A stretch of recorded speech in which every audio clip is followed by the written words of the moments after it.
Assalamualaikum semuanya. Semoga kalian semua dalam keadaan sehat dan dilancarkan rezekinya. Amin ya robbal alamin.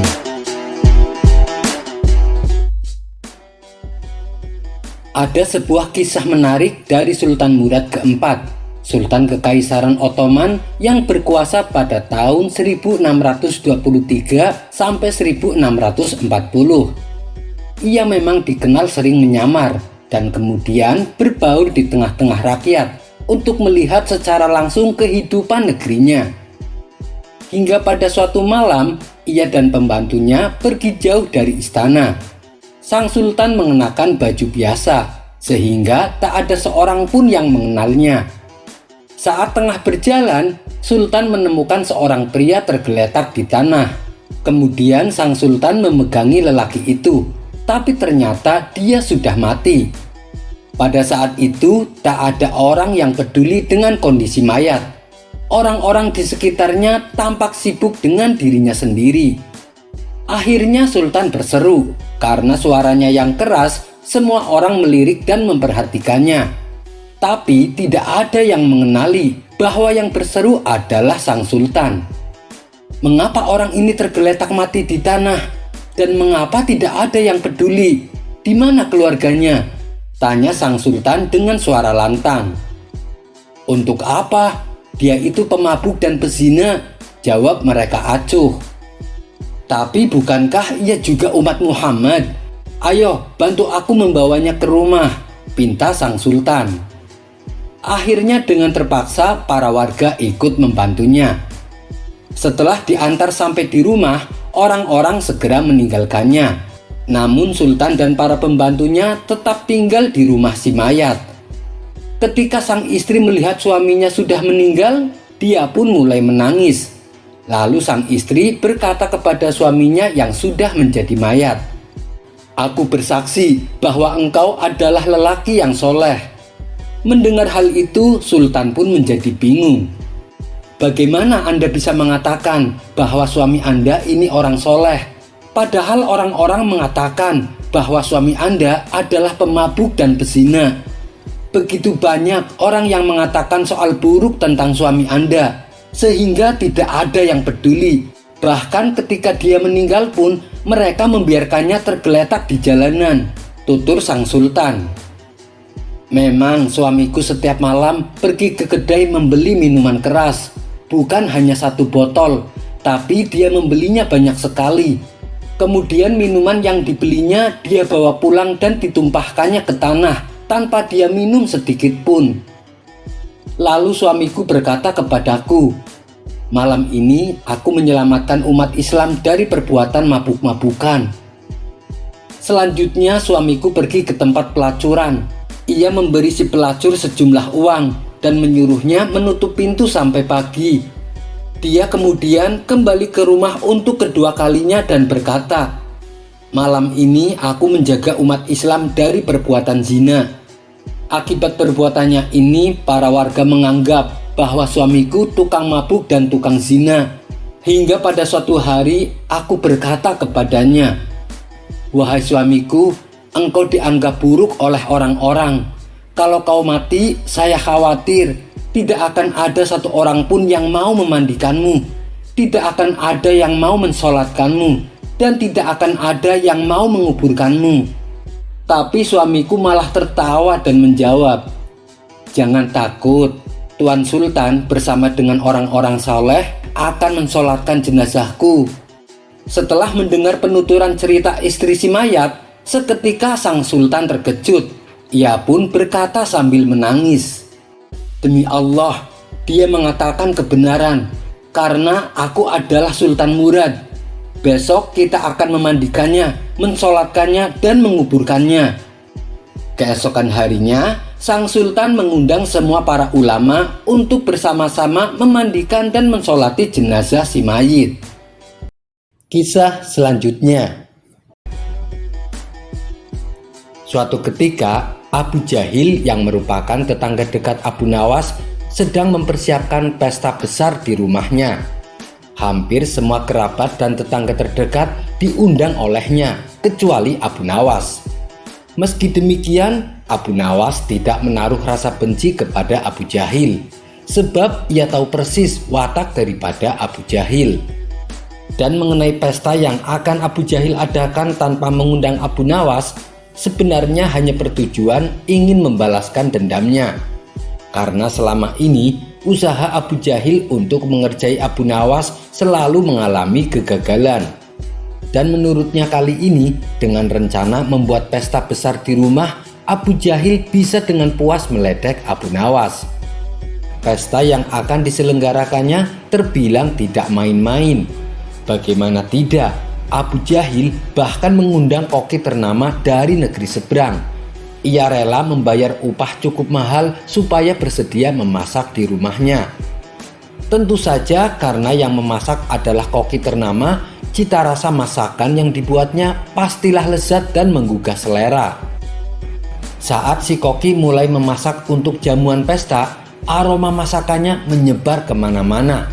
Siapa saja yang menghirupnya pasti langsung tergoda. Kebetulan bau masakan tersebut menyebar sampai ke rumah Abu Nawas. Kala itu Abu Nawas yang sedang duduk di depan rumah tanpa sengaja mencium aroma masakan yang begitu lezat. Betapa nikmatnya aroma masakan ini, apalagi kalau sampai memakannya, gumam Abu Nawas. Ia pun penasaran dari mana asal aroma masakan ini. Abu Nawas lalu berjalan menelusuri mencari asal bau masakan yang lezat tersebut. Dan ternyata berasal dari rumah Abu Jahil yang sedang mempersiapkan pesta. Melihat kehadiran Abu Nawas di rumahnya, terbesit di benak Abu Jahil untuk meledeknya. Tapi niatannya itu tidak jadi ia lakukan, sebab Abu Jahil mendapatkan ide yang lebih konyol. "Hei Abu Nawas, ngapain kamu di situ?" teriak Abu Jahil. Abu Nawas yang sedang asik menghirup aroma masakan langsung kaget mendengar teriakan Abu Jahil. "Tidak ngapa-ngapain Abu Jahil," sahut Abu Nawas. "Kamu jangan bohong Abu Nawas, kurang ajar, kamu pasti sedang mencuri bau masakanku," timpal Abu Jahil. Namun Abu Nawas tidak menghiraukan Abu Jahil. Ia memilih untuk balik ke rumah. Tapi ketika ia baru saja melangkah, Abu Jahil langsung menghalanginya. "Tunggu, kamu tidak boleh pergi seenaknya. Kamu harus membayar bau masakan yang kamu curi," bentak Abu Jahil. Perkataan Abu Jahil ini sempat membuat Abu Nawas heran dan terkejut. "Apa? Bayar? Hanya mencium bau masakan disuruh bayar?" tanya Abu Nawas tak percaya. "Benar, karena masakanku ini dibuat oleh koki profesional dengan bayaran yang mahal," jawab Abu Jahil. Karena tidak ada yang mau mengalah, pertengkaran kedua orang ini mengundang perhatian warga setempat. Para warga pun langsung mengerumuni mereka berdua dengan tujuan untuk melerai. Sudah, begini saja. Daripada kalian ribut di sini, lebih baik masalah ini kalian bawa ke pengadilan. Biar Tuan Hakim yang menentukan siapa yang benar dan siapa yang salah, saran dari salah satu warga. "Baik, saya tidak takut.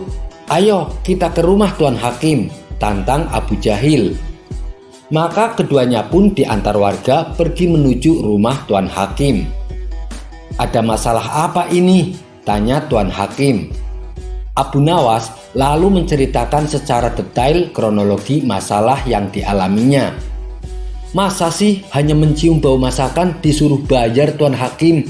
Ini kan aneh," kata Abu Nawas heran. Abu Jahil tak mau kalah berargumen. "Tuan Hakim, bila seseorang mengambil sesuatu milik orang lain, sedangkan orang lain itu tidak ikhlas, bukankah itu namanya mencuri?" tanya Abu Jahil. "Benar, orang tersebut bersalah dan bisa dituntut hukuman," jawab Tuan Hakim. "Nah, begitu juga dengan saya Tuan Hakim. Di rumah saya sedang memasak makanan lezat, dan Abu Nawas ini dia telah menghirup aroma masakan yang berasal dari rumah saya. Sedangkan saya tidak ikhlas Tuan Hakim.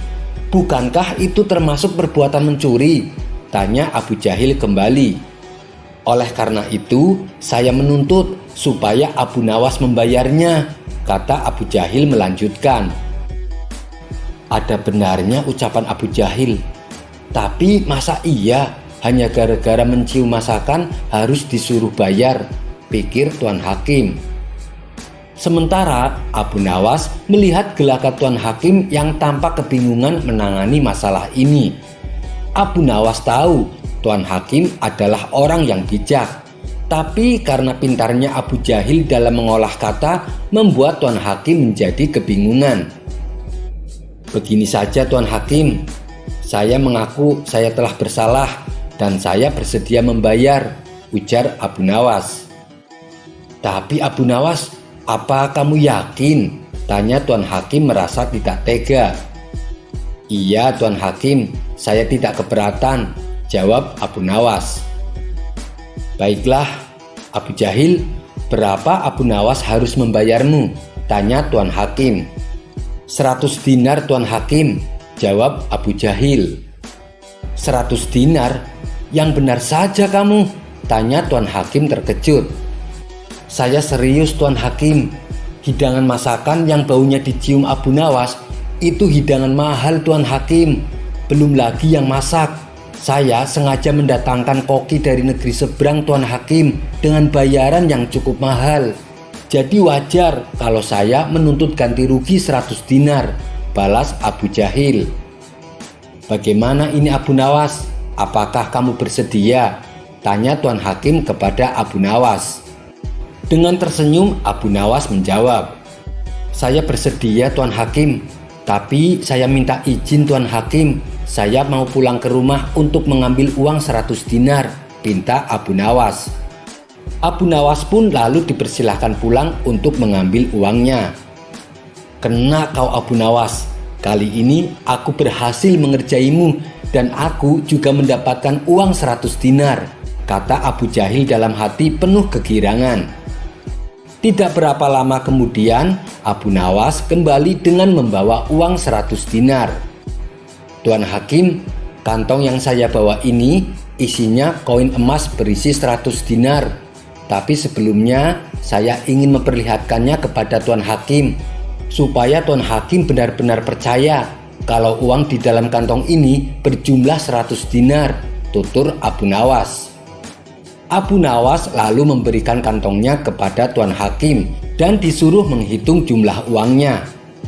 Setelah Tuan Hakim selesai menghitung, ia pun mengembalikannya lagi kepada Abu Nawas. "Benar Abu Nawas, uangnya berjumlah 100 dinar, ucap Tuan Hakim. Kemudian Abu Nawas menggoyang-goyangkan kantong tersebut hingga terdengar suara gemerincing kepingan uang yang berasal dari kantong miliknya. "Hai Abu Jahil, apakah kau mendengar suara kepingan uang ini?" tanya Abu Nawas. "Iya, aku mendengarnya Abu Nawas. Sini, berikan uangnya padaku," pinta Abu Jahil tidak sabar. "Bukannya barusan aku sudah memberimu, kenapa malah minta uang ini?" ujar Abu Nawas.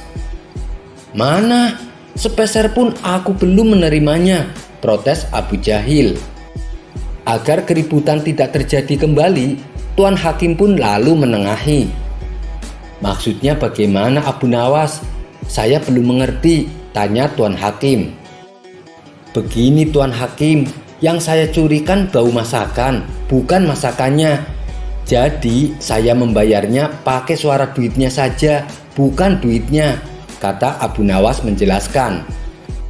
Mendengar itu, Tuan Hakim pun manggut-manggut membenarkan ucapan Abu Nawas. "Bagaimana Abu Jahil? Apakah kamu keberatan?" tanya Tuan Hakim. Abu Jahil hanya terdiam. Ia tak menyangka Abu Nawas bisa sampai secerdik itu. Ia pun kecewa karena gagal mendapatkan uang 100 dinar. "Baiklah, saya rasa kasus ini sudah selesai dan ditutup," ucap Tuan Hakim. Kisah selanjutnya.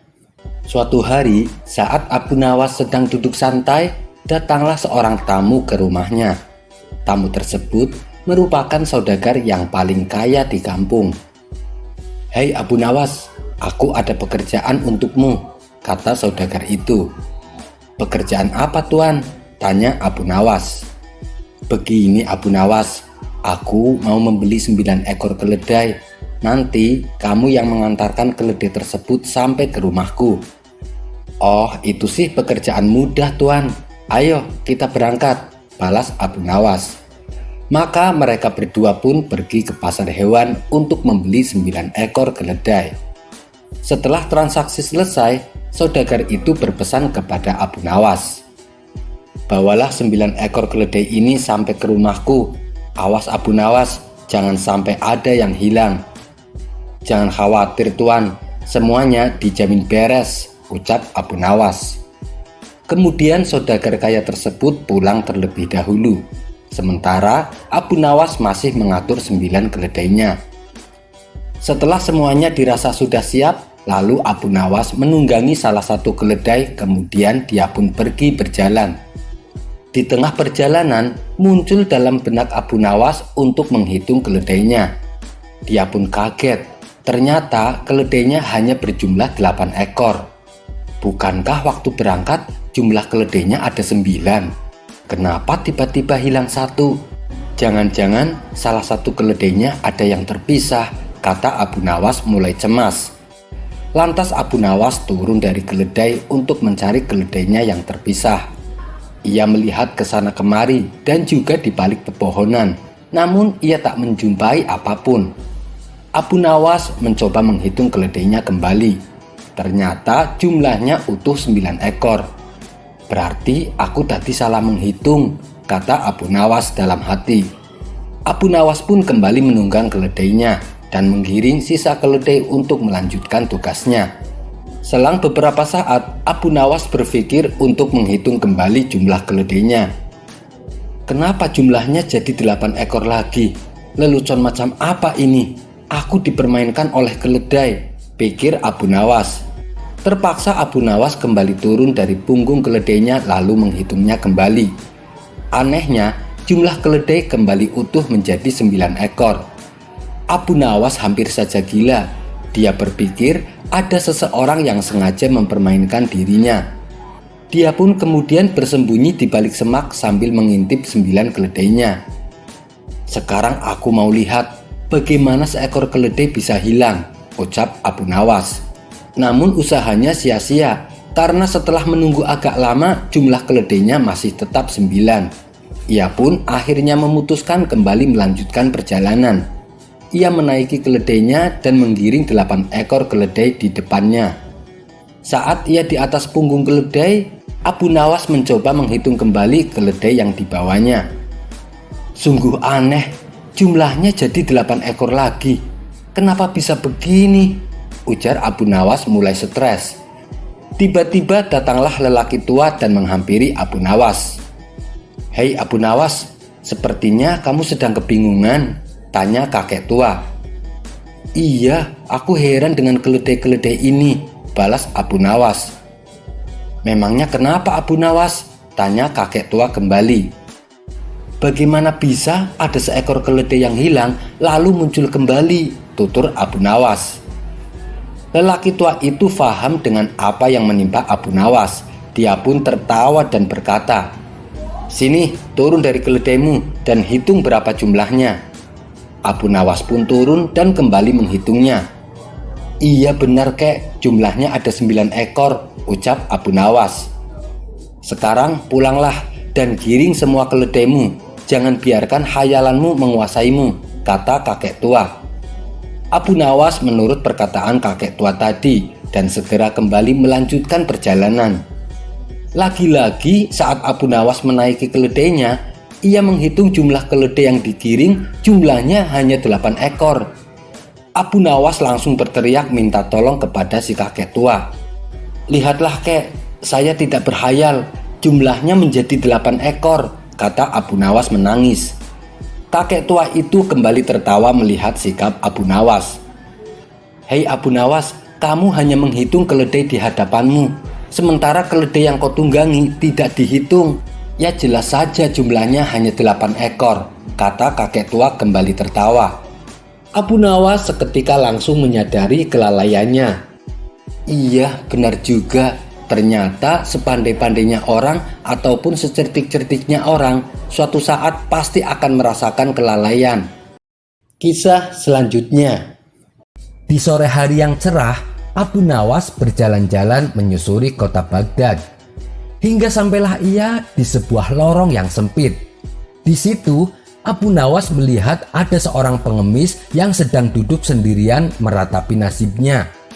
Abu Nawas lalu menghampiri pengemis tersebut. "Kamu kenapa terlihat murung?" tanya Abu Nawas. "Saya dari pagi belum makan, Tuan. Saya sudah mengemis ke sana kemari, tapi tidak ada yang mau memberiku uang," jawab si pengemis sambil menangis terisak. Abu Nawas menjadi merasa iba. Ia lalu merogoh kantong bajunya dan memberikan 10 dinar. "Ini ada 10 dinar untukmu supaya kamu bisa membeli makanan." Si pengemis yang tadinya murung seketika berubah menjadi ceria. "Terima kasih Tuan, semoga amal baik Tuan dibalas Allah 10 kali lipat," kata si pengemis tak henti-hentinya mengucapkan terima kasih.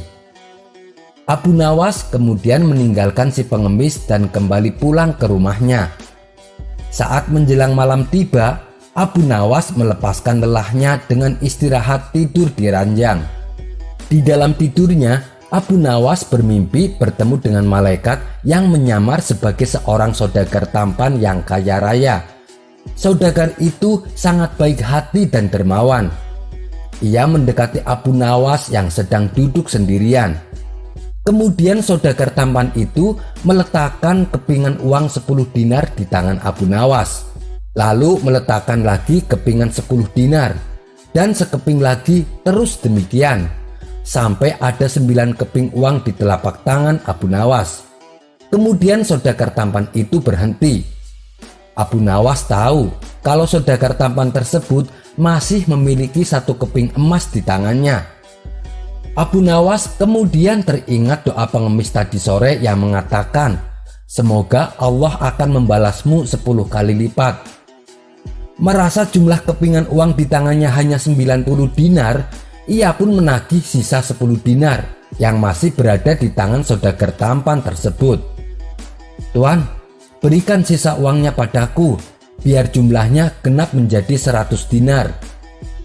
Akan tetapi saudagar itu tidak mau memberikannya. Abu Nawas mencoba merebut yang 10 dinar dari tangan saudagar tampan. Namun tiba-tiba Abu Nawas terbangun dari mimpinya. Ia pun langsung melihat ke telapak tangannya. Tentu saja sama sekali tidak ada uang di tangannya. Cepat-cepat Abu Nawas menutupkan matanya kembali dan berteriak, "Baiklah, yang 10 dinar tidak usah Tuan berikan, tapi tolong yang 90 dinar tadi kembalikan padaku." Cerita selanjutnya. Kala itu Abu Nawas tertangkap basah oleh Baginda Raja kedapatan membawa botol minuman arak.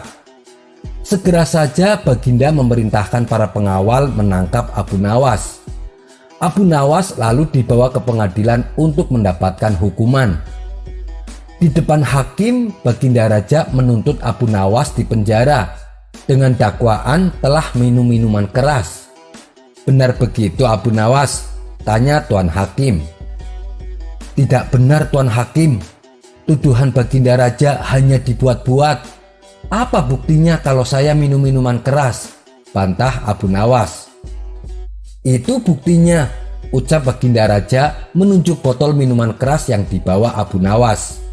"Kamu tidak bisa mengelak lagi Abu Nawas, buktinya sudah ada. Oleh karena itu kamu harus menerima hukuman," tutur Tuan Hakim. "Tunggu Tuan Hakim, apakah hanya karena membawa botol minuman arak itu bisa dijadikan bukti kalau saya mabuk-mabukan?" tanya Abu Nawas. "Iya, itu bisa sebagai bukti," jawab Tuan Hakim. "Baiklah, kalau memang begitu, saya juga akan mengajukan dakwaan kepada Baginda Raja karena Baginda Raja telah berbuat zina," protes Abu Nawas. Mendengar perkataan Abu Nawas, Baginda Raja kaget dan heran. "Hei Abu Nawas, apa buktinya saya telah berbuat zina? Kamu jangan menuduh sembarangan," tanya Baginda Raja Sewot. Dengan entengnya Abu Nawas menjawab, "Buktinya Baginda Raja kemana-mana bawa alat zina." Maksudnya adalah Baginda membawa kemaluannya kemana-mana dia pergi. Sontak Baginda Raja dan Tuan Hakim langsung tertawa terbahak-bahak mendengar jawaban Abu Nawas. Kisah selanjutnya. Alkisah, Abu Nawas diutus Baginda Raja supaya meninjau asrama penampungan orang-orang gila. Tujuannya adalah untuk mengetahui keadaan mereka. Sesampainya di sana, Abu Nawas melihat di antara mereka terdapat seorang pemuda ganteng. Penampilannya bersih, tidak mencerminkan seperti orang gila. Merasa si pemuda diperhatikan terus, ia pun menghampiri Abu Nawas. "Hei Tuan, saya ingin mengajukan pertanyaan," kata si pemuda. "Oh, silahkan," balas Abu Nawas. "Kapankah seorang yang tidur bisa menikmati tidurnya?" tanya si pemuda. "Ketika dia bangun dari tidurnya," jawab Abu Nawas. "Bagaimana dia dapat menikmati tidur, padahal ia sudah bangun?" tanya pemuda itu kembali. "Ya, kelezatan tidur itu sebelum dia tidur," jawab Abu Nawas. Namun pemuda itu kemudian bertanya lagi, "Bagaimana dapat menikmati kelezatan tidur sedangkan dia belum tidur?"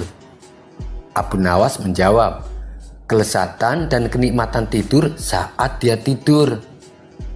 Mendengar jawaban Abu Nawas, pemuda gila itu merasa tidak puas. Ia pun lantas berkata, "Orang yang sedang tidur tidak bisa merasakan sesuatu. Bagaimana bisa orang yang tidak sadar bisa merasakan sesuatu?" Abu Nawas terbengong mendengar jawaban pemuda itu. Kali ini ia tidak bisa menjawab pertanyaan si pemuda. Abu Nawas pun lalu bersumpah tidak akan lagi berdebat dengan orang gila. Kisah selanjutnya. Suatu ketika Abu Nawas menghadiri sebuah pesta pernikahan. Di pesta itu Abu Nawas disambut penuh hormat dan dipersilahkan duduk di depan meja yang penuh dengan hidangan. Tidak lama kemudian datanglah kawan Abu Nawas yang terkenal rakus. Ia langsung duduk di samping Abu Nawas dan memakan hidangan yang ada di depannya. Abu Nawas terus memperhatikan kawannya itu. "Ini orang rakus sekali, hampir semua hidangan dimakannya," gerutu Abu Nawas. Di samping makan sebanyak-banyaknya, kawannya Abu Nawas itu sibuk pula mengisi kantong bajunya dengan makanan.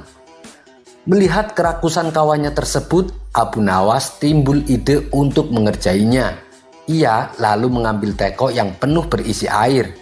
Diam-diam Abu Nawas menuangkan air teko tersebut ke kantong baju kawannya. Tentu saja kawannya itu terkejut dan berteriak, "Hei Abu Nawas, kamu gila ya?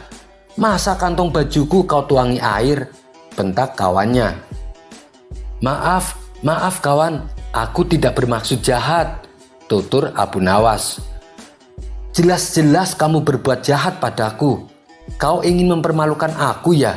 kata kawannya semakin geram. "Sekali lagi saya mohon maaf kawan, saya tidak ada niatan untuk mempermalukanmu. Tapi tadi kulihat betapa banyak makanan yang ditelan oleh kantong bajumu. Saya khawatir dia akan haus. Karena itu kuberi minum secukupnya," ujar Abu Nawas. Semua tamu yang hadir tertawa terpingkal-pingkal mendengar perkataan Abu Nawas. Sementara kawannya itu langsung meninggalkan pesta dengan menahan rasa malu. Kisah selanjutnya. Suatu ketika saat dalam pengembaraannya, Abu Nawas melintasi sebuah dusun yang sedang dilanda musim kemarau. Melihat kehadiran Abu Nawas, para warga langsung menghampiri Abu Nawas. "Tuan Guru, tolonglah kami, doakanlah kampung kami agar diturunkan hujan. Sudah 6 bulan kampung kami dilanda kekeringan. Tanaman-tanaman sudah pada mati. Air persediaan kami tinggal beberapa kantong saja. kata para warga mengeluh. Baiklah, aku akan memanjatkan doa kepada Allah agar di kampung kalian turun hujan. Tapi ada syaratnya, ucap Abu Nawas. Apa itu syaratnya wahai Tuan Guru? Tanya salah satu warga. Saya minta disediakan 1 ember air, jawab Abu Nawas. Maka datanglah setiap kepala keluarga dengan membawa air terakhir yang mereka miliki. Total air yang terkumpul hanya setengah ember. Abu Nawas lalu melepaskan pakaiannya yang kotor, dan dengan air itu Abu Nawas mulai mencucinya. Melihat hal itu, para warga pun terkejut. Bahkan ada salah satu orang yang berkata kepada Abu Nawas, "Hai Tuan Guru, itu air terakhir persediaan kami yang rencananya untuk minum anak-anak kami." Perbuatan Abu Nawas ini tentunya mengundang reaksi kemarahan warga. Ada yang mencemooh, ada yang membentak, ada pula yang menghujat. Namun di tengah kegaduhan itu, dengan tenang Abu Nawas mengangkat bajunya dan menjemurnya. Pada saat itu terdengar suara guntur begitu dahsyat yang disusul turunnya hujan lebat. Penduduk pun lupa akan marahnya. Mereka berteriak kegirangan. Bajuku hanya 1 ini dan sama sekali tidak pernah dicuci. Bila aku menjemurnya, pasti hujan turun deras. Karena mungkin langit tidak tahan dengan baunya, celetuk Abu Nawas. Sontak para warga pun tertawa terpingkal-pingkal mendengarnya.